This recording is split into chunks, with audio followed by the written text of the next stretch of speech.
Hello to a random episode of One Unorthodox. Okay. প্রত্যেকটা শুনে জানাবে okay thank you Barsha is my uh friend of mine আমি recently discover করেছি যে আমি গান সম্পর্কে খুব কম জানি মানে আমি খুব কম গান শুনেছি এত কম গান শুনেছি যে আমাকে মানে গানের অন্ততপক্ষে মানে as far age is listening to songs R concern আমি বা মিউজিক ইজ কনসার্ন আমি নিরক্ষর বাংলা খুব ডিফিকাল্ট একটা ল্যাঙ্গুয়েজ তো যাই হোক তো সেই জন্য আমি সবাইকে রেকমেন্ডেশনের জন্য রিকোয়েস্ট করেছি ফেসবুকে তো সেখান থেকে বর্ষা আমাদের মেসেজ করেছেন বর্ষা মেসেজ করেছে কিছু গান আমাকে রেকমেন্ড করেছে সেগুলো আমি শুনে বর্ষাকে জানাবো যে গানগুলো কেমন লাগলো ওকে বর্ষা থ্যাংক ইউ দ্যাট ওয়াজ ইট এর থেকে বেশি লাইমলাইট আমি তোমাকে দিতে পারবো না এবার back to me the main person who Unorthodox is all about. No, Unorthodox is not all about me. It's about you and me. Okay, by the way, if you are new to Unorthodox, I'm sorry.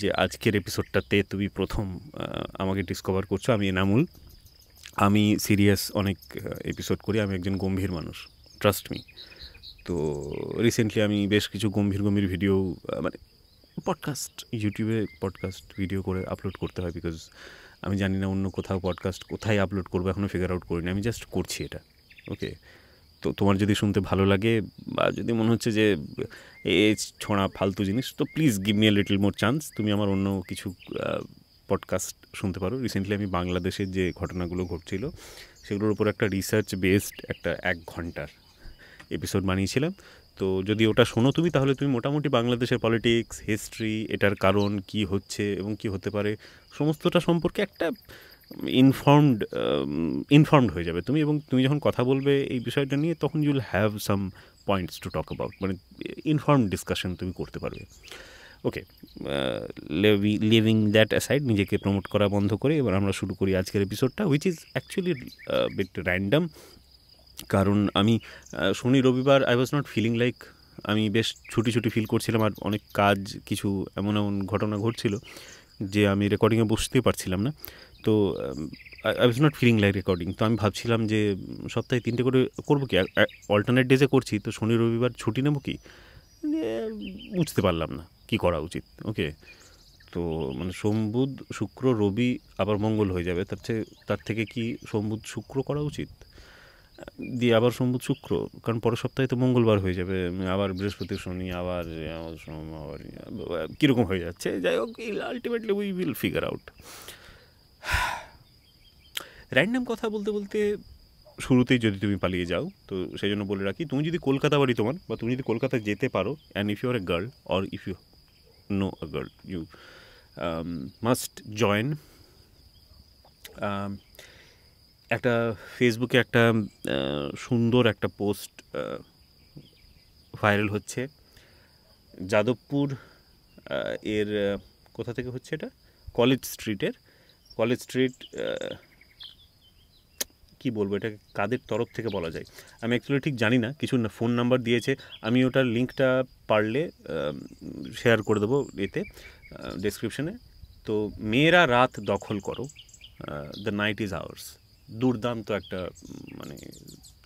একটা decision 14ই August যেটা তুমি বলার prefer করো রাত 11:55 3টে জায়গা কলকাতার Jadavpur academy college street আমি কলকাতার নই তাই আমি জানি না জায়গাগুলোর এক্স্যাক্টলি কোথায় 3টে ফোন নাম্বারও দেওয়া হয়েছে যাদবপুরের ফোন নাম্বার হলো 9163147653 একাডেমি 9874376526 আর কলেজ স্ট্রিটে যেখানে জমায়েত হবে 9674811464 মানে এই যে জমায়েতগুলো হচ্ছে সেগুলো কিন্তু শুধুমাত্র মেয়েরা করবে এবং রাত্রেবেলা যে মেয়েদের বাইরে বেরোতে নেই মেয়েরা আনসেফ রাত্রেবেলা বেরিয়েছে তাহলে তো হবেই এই কথাগুলো যাতে বন্ধ হয় সেটার দিকে একটা পদক্ষেপ এটা নিয়ে কিছু সলভ হয়ে যাবে না বাট দিস ইজ মানে এটা বিউটিফুল আইডিয়া যারই মাথা থেকে এটা বেরিয়েছে দুর্দান্ত একটা আইডিয়া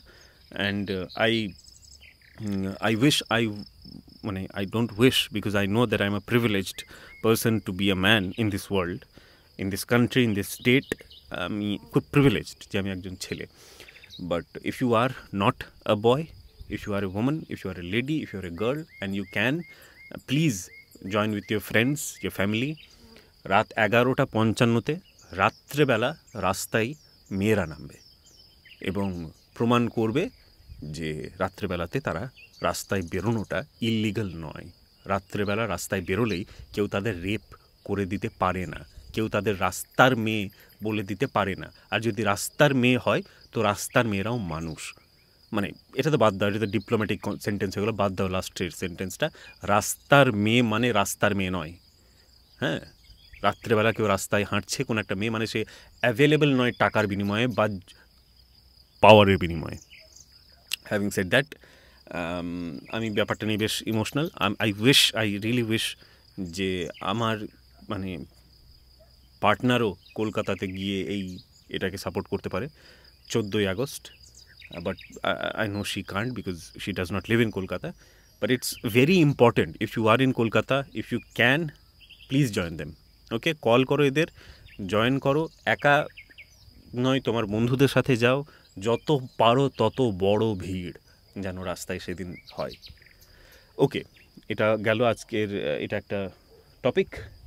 রেপ কালচার নিয়ে মানে যে এটা যেটা করছে, এটা রেপের বিরুদ্ধে করছে না, কিন্তু এটা কিন্তু আরজি করের রেপটার প্রতিবাদে শুধুমাত্র করা হচ্ছে না, রেপ কালচারের প্রতিবাদে করা হচ্ছে। এবং রেপ কালচার নিয়ে মানুষের প্রচণ্ড ভুল ভাল ধারণা, এবং ধারণা অ্যাকচুয়ালি কথাটা ভুল, ধারণা নেই, মানুষের কোনো ধারণাই নেই হোয়াট ইজ রেপ কালচার। যদি তুমিও না জানো তো ইট ইজ ওকে যে তুমি জানো না, but it is not okay যে তুমি এটা শোনার পরেও গুগলে সার্চ করে ব্যাপারটা সম্পর্কে জানার চেষ্টা করলে না বা কারোর কাছে জানতে চাইলে না। আর যদি জানতে পারো তাহলে এটা নিয়ে আলোচনাও করো। যখনই আশেপাশে কোথাও রেপ কালচার দেখবে সেটাকে থামাও। রেপ কালচার কি ছোট্ট করে বলবো, এটা নিয়ে আমি একটা ভাবছি, একটা রেপ নিয়ে ডিটেলড একটা আমি রিসার্চ করে ভালো করে আমি একটা এপিসোড একটা তৈরি করবো, একটা আমি স্ক্রিপ্ট লিখে ভালো করে জিনিসটাকে নিয়ে করবো। কারণ this is important, this is not random incident, this is মানে এটা একটা কী বলবো systemic crime that we do. হ্যাঁ, আমরা কোল্যাবোরেটর। এই যে প্রত্যেকটা রেপ ঘটে সেখানে আমরা প্রত্যেকজন কোল্যাবোরেটর। জাভেদ আখতারের একটা স্পিচ আছে যেটা উনি দিয়েছিলেন। Javed Akhtar is one of my favourite persons. মানে খুব কম মানুষ আছে আমার পরিবারের এবং আমার ভালোবাসি যাদেরকে, তাদের ছাড়া যাদেরকে আমি চিনি না ব্যক্তিগতভাবে, আমি গ্ল্যাড যে তারা জন্মগ্রহণ করেছিলেন, তাদের মধ্যে জাভেদ আখতার একজন। তো জাভেদ আখতার যখন আমার মনে হয় উনি রাষ্ট্রপতি যে মনোনীত একজন সাংসদ ছিলেন, তো উনি একটা স্পিচ দিয়েছিলেন যখন নির্ভয়া কাণ্ডের পর। নির্ভয়া কাণ্ড সম্পর্কে যদি তুমি না জানো তো পড়ে নিও। নির্ভয়া কাণ্ড একটা রেপ ঘটনা ঘটেছিল, একটা রেপের, দিল্লিতে রেপ অ্যান্ড মার্ডার। আর তো সেটা নিয়ে একটা ডকুমেন্টারি হয়েছিল। ডকুমেন্টারিতে কি হয়েছিল, যে ডকুমেন্টারিতে নির্ভয়া যে মহিলা, ওনার ফ্যামিলির তো ইন্টারভিউ ছিলই, সেই সঙ্গে সেই সমস্ত রেপিস্ট, সেই ক্রিমিনালদের ইন্টারভিউও ছিল। এবং ওটা বিবিসি এর তরফ থেকে যতদূর আমার মনে হয় করা হয়েছিল, এবং ওটা ভারতেও রিলিজ করার কথা ছিল অমুক একটা দিনে, বোধ হয় সেই দিনেরই পর 1 বছর পর বোধ হয়। তো ইন্ডিয়াতে ওটা ব্যান করে দেওয়া হয়, ওটার স্ট্রিমিং, এবং ওটা ইন্টারনেটে অ্যাভেলেবল, তুমি চাইলে দেখতে পারো।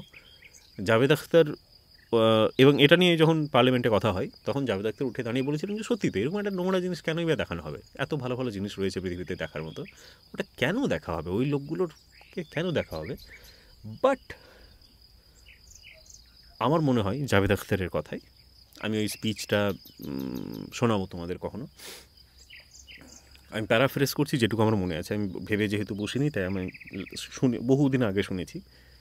জাভেদ আখতার বলেছিলেন যে আমার মনে হয় প্রত্যেকের ওটা দেখা উচিত, প্রত্যেকের ওটা দেখা উচিত, প্রত্যেক ছেলের এটা দেখা উচিত, প্রত্যেক মেয়ের ওটা দেখা উচিত, মহিলাদের, এবং দেখা উচিত এবং লজ্জা পাওয়া উচিত এটা ভেবে যে ওই রেপিস্ট যারা, তাদের আর আমাদের মানসিকতায় কত মিল, মানে তারা একদম আমাদের মতো করে ভাবে, তাদের চিন্তাভাবনায় আর আমাদের চিন্তাভাবনায় পার্থক্য খুব কম। তারা অ্যাকশনটা নিয়েছে, আমরা নিইনি। এবং এটা কেন বলেছিলেন উনি, সেটা তুমি যদি কখনো ওই ওই ডকুমেন্টারিটা দেখো, I think doctor of India's daughter, এরকম কিছু একটা নাম ছিল ডকুমেন্টারিটা।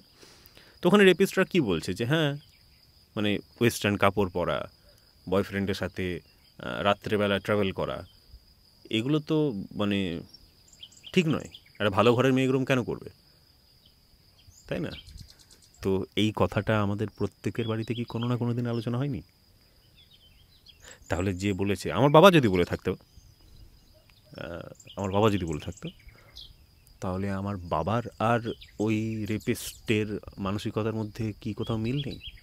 তো যদি ওই ডকুমেন্টারিটা দেখে আজকের বা চলে যাওয়া বা আগামী বংশের, আগামী প্রজন্মের মানুষেরা, তাহলে তারা বুঝবে যে আমরা কতটা কন্ট্রিবিউট করি রেপ কালচারে।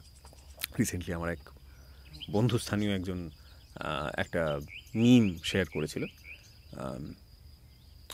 যেখানে দুজন মহিলাকে, দুজন অ্যাক্ট্রেসকে গাড়ির সঙ্গে তুলনা করা হয়েছে। একজন অ্যাক্টর একজনের সাথে ব্রেকআপ করে অমুক একজনের সাথে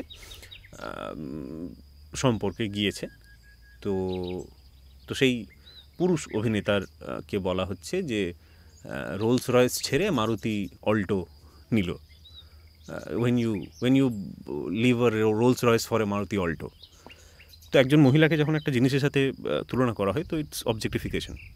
ওকে, আমাদের, এবং এটা আমার ওই বন্ধু করেনি, এটা কোনো একটা মিম পেজ করেছিল এবং সেটা শেয়ার করেছিল, এবং সেটা ও শেয়ার করেছিল, সেটাকে বলাতে ও অফেন্ডেড ফিল করে। এবং I think it's going to harm me, because that friend of mine is also someone who gives me work, who pays me.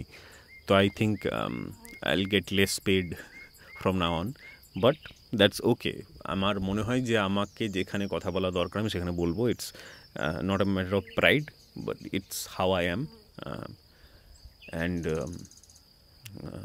এটা নিয়ে আমি আমার পার্টনারের সাথে কথা বলিনি, because I know she will be angry.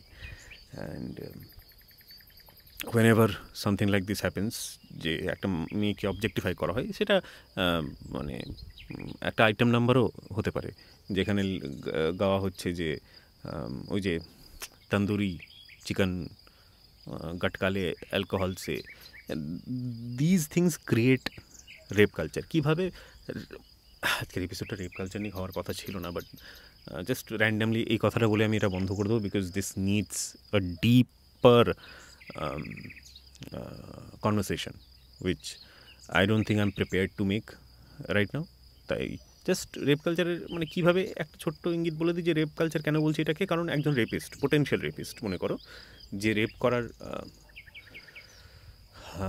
Rape নিয়ে যদি তুমি গুগলে সার্চ করো না যে হোয়াট ইজ রেপ, তো একটা সেন্টেন্স খুঁজে পাবে, বলবে যে রেপ ইজ কি ওয়ার্ডটা কি, pathological assertion of power over somebody. Okay, rape is not sexual urge. It is a pathological assertion of power. Pathological কোনগুলোকে বলে, যেগুলো এক্সট্রিম, মানে এবং এক্সট্রিম নর্মালের থেকে এক্সট্রিম, যেগুলো মানসিক ভারসাম্যহীনতার লেভেলের এক্সট্রিম কোনো কিছু। মানে আমার যদি মানে যখন আমি অ্যাডিক্টেড হয়ে যাই কোনো একটা জিনিসের, যে আমার ওটা ছাড়া আমি বাঁচবো না, তো ওটার যে প্রয়োজনটা সেটা মানে প্যাথোলজিক্যাল লেভেলে চলে যায়, যখন পাগল হয়েও মনে হচ্ছে ওটা না পেলে। তো সেরকম প্যাথোলজিক্যাল অ্যাসারশন অফ পাওয়ার, মানে পাওয়ার দেখানোর যে আর্জটা, সেটা প্যাথোলজিক্যাল। এবং তো সেটাকে rape is that. Rape has to include many other things. We know what rape is, but we cannot know, because actually আমরা জানি না, কারণ আমি ছেলে, আমি জানি না, তুমি হয়তো মেয়ে, তুমি জানো রেপ কী এবং কী হতে পারে। তুমি সেই ভয়টা হয়তো রোজ পাও, আনফেয়ারলি, আনজাস্টলি, বাট পেতে হয় তোমাকে। তো রেপ কালচার কীভাবে হয়? তো যখন একজন মানুষ, যে পোটেনশিয়াল রেপিস্ট, যে এই ধরনের গানগুলো শোনে, এই ধরনের পোস্টগুলো দেখে, এই ধরনের আলোচনা শোনে যে মেয়েদের রাত্রে বেরোনো উচিত নয়, এগুলো ভুল করছে, হ্যাঁ মেয়েটারই দোষ ছিল, মেয়েটা কেন বেরিয়েছিল, মেয়ের বাবা মার দোষ ছিল, বেরোতে দিয়েছিল কেন, এই ধরনের কথাগুলো যখন শোনে, তখন সে কী হয়, তার যে চিন্তা ভাবনা, সে যেটা ভাবছে, তার মনের মধ্যে তো এই কথাগুলোই চলে।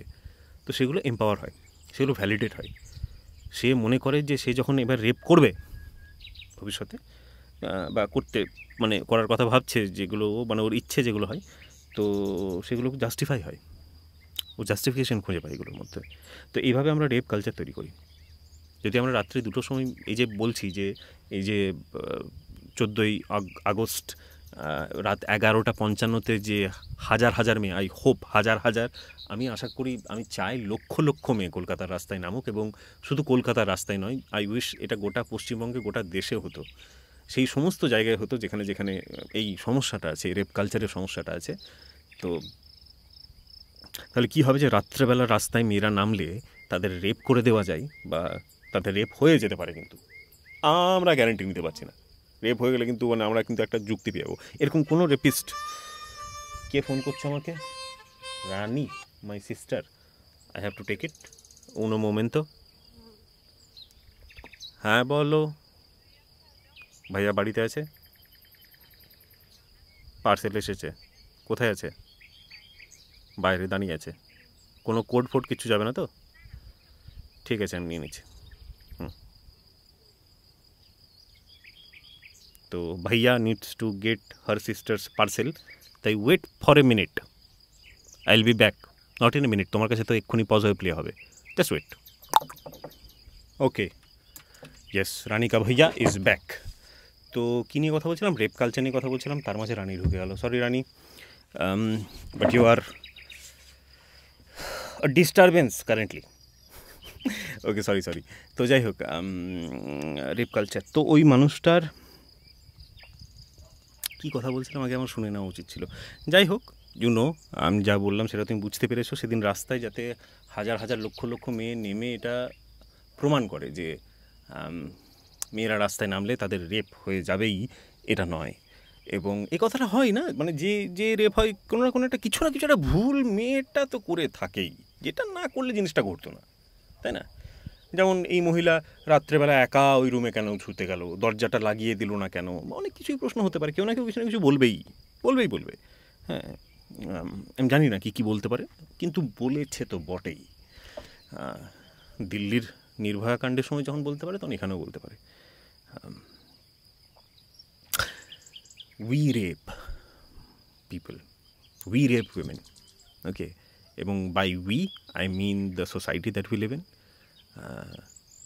উই মেক শিওর যে রেপটা ঘটে, এবং উই মেক শিওর যে যার সাথে রেপ ঘটে সে বেশি লজ্জিত হয়, যে করে তার থেকে অনেক বেশি লজ্জিত হয়। মরে গেল, ও ভালো হয়েছে বাবা, বেঁচে থাকলে কষ্ট পেত। কষ্টটা কে দিত বেঁচে থাকলে? তুমি দিতে। তাই এই ধরনের কনভারসেশনগুলো রেপ কালচার ক্রিয়েট করে। Okay, please read about rape culture, please. মানে একটা দাদা তার বোনকে যখন থাপ্পড় মারে, যে সে অন্য কোনো একটা ছেলের সাথে দেখতে পেয়েছে তাকে, আর তার নিজের গার্লফ্রেন্ড আছে, কিন্তু যেহেতু তার বোন অন্য একটা ছেলের সাথে প্রেম করছে, তাই ও থাপ্পড় মারতে পারে। That is rape culture. Rape culture হলো assertion of power, pathological assertion of power. এই সেন্টেন্সটাই গুগলে সার্চ করে দেখো। তো প্লিজ হেল্প, মানে নিজের মা, বোন, গার্লফ্রেন্ড যে আছে তোমার, তার জন্য করো। রেপ কালচার নিয়ে পড়ো, এবং আশেপাশে রেপ কালচার দেখলে পয়েন্ট আউট করো, বারণ করো। তাতে বন্ধুত্ব যাক, চাকরি যাক, যা যাবে যাক, কোনো কিছুই একটা রেপের থেকে বেশি ইম্পর্ট্যান্ট নয়, বেশি মানে ইররিভোকেবল নয়। রেপকে আর রিভোক করা যায় না। ফাঁসি দিয়ে রেপ থামানো যাবে না, খুন করে এনকাউন্টার করে দিতে হবে 7 দিনের মধ্যে। That will not stop rape, that will only, মানে মানুষ আরও ভায়োলেন্ট হবে, মানুষ মানে রেপ ভায়োলেন্টলি হবে সেটা বলছি না আমি। গুলি মেরে দাও, এটা কোথা থেকে? একটা ডেমোক্রেসিতে এটা কোন কোথাকার কথা যে এনকাউন্টার করে দাও 7 দিনের মধ্যে? কোথা থেকে চললো কথাটা? অভিষেক ব্যানার্জি বলে দিল এরকম করে? এটা কোনো সেলিব্রেট করার মতো কথা নয়। রেপকে প্রিভেন্ট করতে হবে, রেপিস্টকে মেরে লাভ নেই। রেপিস্ট যা করে দিল, তাকে আমরা বন্ধ করে দিলাম, মেরে দিলাম, সে পরের কথা, কিন্তু সেটা কিন্তু পরের রেপটাকে থামাবে না। আজও মার্ডার হয় তো, ফাঁসি তো আছে, তাও তো মার্ডার হয়। তাই it will not prevent rape. We will have to prevent the rape that is happening right now. আমার ওই মানে এটা মনে নেই যে কতক্ষণ পর পর, বাট প্রত্যেক দিন কিছু মিনিট পর পর একটা করে রেপ এর মানে ইনসিডেন্ট পুলিশের কাছে পৌঁছয়। তার মানে প্রত্যেক দিন না জানে মানে আমরা কি জানি কত রেপ হচ্ছে। তো আমরা যদি এই রেপ কালচারটাকে কোথাও একটা জায়গায় একটা বাধা দিই, তাহলে ওটা হতে পারে আমরা একটা রেপকে প্রিভেন্ট করবো, which is more important. It is not important ওই লোকটার যদি কুটিও করে দেওয়া হয় কেটে, তাতেও কিন্তু ওই রেপটা হয়ে গেছে, ওই মার্ডারটা হয়ে গেছে, এবং তাতেও কিন্তু পরে রেপটাকে আটকানো যাবে না, আটকানো যায়নি, কোনো দিন যায়নি। রেপ কালচার ওটাকে কাটতে হবে, কেটে বাদ দিতে হবে সমাজ থেকে। কারণ কাকে কাটবে তুমি? আমি দায়ী এই রেপটার জন্য, তুমি দায়ী এই রেপটার জন্য, তুমি বিশ্বাস না করলেও তুমি দায়ী, কারণ আমরা থামাইনি ওই রেপ কালচারটাকে। খুব উত্তেজিত হয়ে যাচ্ছি, খুব বেশি উত্তেজিত হয়ে যাচ্ছি। থামো। র্যান্ডাম হওয়ার কথা ছিল আজকের এপিসোডটা। রেপ নিয়ে আমি আরও ডিটেলে কথা বলবো, আজ নয় কিছুদিন পর বলবো, কারণ এখন বললে আমি ওই ট্রেন্ড এই কারোর একটা এত কষ্ট করে একটা কারোর মৃত্যু নিয়ে আমি সাবস্ক্রাইবার গেইন করতে চাই না। তাই থাক, এই গোটা ব্যাপারটা ধামাচাপা পড়ুক, তারপর আমি রেপ নিয়ে একটা ভিডিও করব, রেপ নিয়ে একটা রিসার্চ করব। যাই হোক, তো আরও অনেক কিছু নিয়ে কথা বলবো ভেবেছিলাম আজকে আমি, but I will just stop, কারণ এরপর আমি ডিসঅনেস্ট হয়ে যাব। কিছুক্ষণ আমার একটু চুপচাপ থাকা দরকার, তাই এখানে বন্ধ করছি। থ্যাংক ইউ যদি তুমি এখনও পর্যন্ত শুনছো, আর please read about rape culture. Okay, টিভিতে এন্টারটেনমেন্টের মতো করে এই খবরগুলো এখন ঘুরিয়ে দেখাচ্ছে, এটাতে ওরা টাকা রোজগার করার চেষ্টা করছে, তোমাকে ইনফরমেশন প্রোভাইড করছে না, জাস্ট তোমাকে ছোট্ট করে তোমাকে এটার মধ্যে প্লেজার দেওয়ার চেষ্টা করছে, এবং নিজের মনকে এই প্লেজারের সাথে অভ্যস্ত করো না। পড়ো, রেপ নিয়ে পড়ো, রেপ কালচার নিয়ে পড়ো, অ্যান্ড তোমার আশেপাশের ছেলেদেরকে বোঝাও, মেয়েদেরকে বুঝিও না। মেয়েদের কিচ্ছু বোঝার দরকার নেই, যাতে ভিকটিমস। আর হ্যাঁ, মেয়েরাও রেপ কালচারের পার্ট, আমার মাও রেপ কালচারের পার্ট হয়ে যেতে পারে যদি এরকম কিছু একটা কথা বলে দেয়। আর যখনই বলবে তখনই আমি তাকে থামাবো, তাতে সে যতই আহত হোক, যাই হয়ে যাক। Let's stop rape culture, read about it. তাছাড়া না জানলে কী করে থামাবে? আমি বন্ধ করছি, হ্যাঁ, এবার আমাকে চুপ করতে হবে। আমি অসুস্থ হয়ে পড়ছি আস্তে আস্তে। বাই।